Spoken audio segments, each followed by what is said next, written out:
अपने वनवास के अंतिम वर्षों में श्री राम, लक्ष्मण और सीता दंडक वन में गोदावरी नदी के किनारे पर पंचवटी स्थान पर अपने रहने के लिए कुटिया बनाते हैं और वहीं पर अपने वनवास का बाकी समय बिताते हैं। एक बार जब श्री राम अपने आंगन में बैठे ध्यान कर रहे थे तब सूर्पनखा नामक राक्षसी वहां पर आ जाती है। सूर्पनखा वास्तव में लंकापति रावण की बहन थी। सूर्पनखा ध्यान में बैठे श्री राम के सुंदर स्वरूप को देखकर उन पर मोहित हो जाती है। डंडा वह एक सुंदर रूपवती नारी का रूप धारण करके श्री राम के पास पहुंचकर उनसे विवाह का प्रस्ताव रखती है। तब श्री राम बड़े ही विनम्र भाव से उसके प्रस्ताव को अस्वीकार कर देते हैं और कहते हैं कि वह अपनी पत्नी सीता को आजीवन एक विवाह में रहने का वचन दे चुके हैं। उस समय लक्ष्मण जी वन से लकड़ियां एकत्रित करने के लिए गए हुए थे और वह भी आ जाते हैं, जिन्हें देखकर शूर्पनखा एक बार उन पर भी मोहित हो जाती है। शूर्पनखा ने अपने साथ विवाह का वही प्रस्ताव लक्ष्मण जी के समक्ष भी रखा।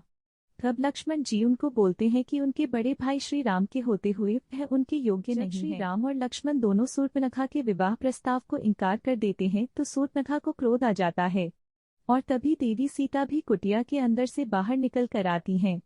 सीता को देखकर शूर्पनखा श्री राम को कहती है कि तुम इस औरत के कारण ही मुझे नकार रहे हो, इसलिए मैं तुम्हारी पत्नी को ही खा जाती हूँ। यह कहकर क्रोध में शूर्पनखा माता सीता की तरफ बढ़ती है। तभी श्री राम लक्ष्मण को आज्ञा देते हैं और लक्ष्मण जी अपनी तलवार निकालकर शूर्पनखा की नाक पर वार करते हैं। लक्ष्मण जी के तलवार के वार से शूर्पनखा की नाक कट जाती है और वह रोते हुए वहां से चली जाती है। अपनी कटी हुई नाक को लेकर शूर्पनखा अपने भाई और दंडक वन के उस समय के असुर राजा खर के पास पहुंचती है। अपने भाई खर और दूषण के पास पहुंचकर शूर्पनखा न्याय की दुहाई देते हुए रोने लगती है।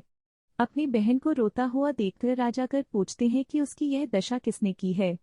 तब शूर्पनखा रोते हुए खर को बताती है कि श्री राम और लक्ष्मण नाम के दो युवक गोदावरी नदी के किनारे अपनी कुटिया बनाकर वहां पर रहने आए हैं। उन्होंने मुझे अकेली पाकर मेरा अपमान करने की कोशिश की, इसलिए आप वहां जाकर उन दोनों से मेरे अपमान का बदला लीजिए। उनके साथ एक सुंदर नारी भी है जो कि राम की पत्नी है। अपने बहन के अपमान का बदला लेने के लिए खर और दूषण अपने 14 राक्षसों को एक साथ भेज देते हैं और कहते हैं कि जाओ और पंचवटी में बनी हुई कुटिया का तिनका तिनका बिखेर डालो और उजाड़ दो। असुर खर के 14 सैनिक एक साथ पंचवटी की तरफ जाते हैं। वहां श्रीराम पहले से ही उनका इंतजार कर रहे थे, क्योंकि उन्हें अंदाजा था कि शूर्पनखा अपने अपमान का बदला लेने के लिए अवश्य किसी न किसी को भेजेगी।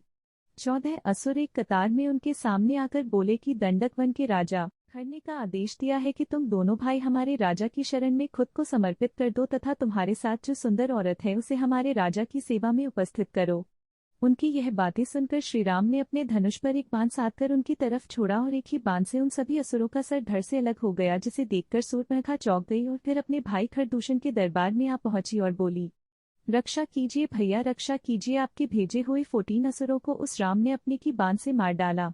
यह सुनकर खरदूषण समझ जाते हैं कि श्री राम लक्ष्मण कोई साधारण मानव नहीं है और वह अपनी सेना लेकर खुद ही श्री राम लक्ष्मण से युद्ध करने के लिए चल पड़ते हैं। पंचवटी पहुंचने के बाद खरदूषण श्री राम लक्ष्मण को ललकारते हैं। कुछ समय तक युद्ध होने के पश्चात ऋषि अगस्त प्रकट होते हैं और श्री राम को बोलते हैं कि खरदूषण परम मायावी राक्षस है, इसलिए आप अपने दिव्यास्त्रों में से मनमोहिनी अस्त्र का उपयोग कीजिए।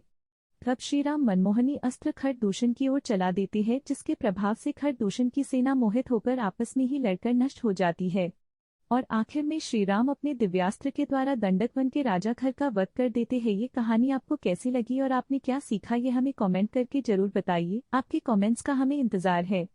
दोस्तों, ऐसे ही प्रेरक कहानियाँ और विचार रोजाना अपने ईमेल पर पाने के लिए हमें सब्सक्राइब करें। सब्सक्राइब करने के लिए यहाँ क्लिक करें।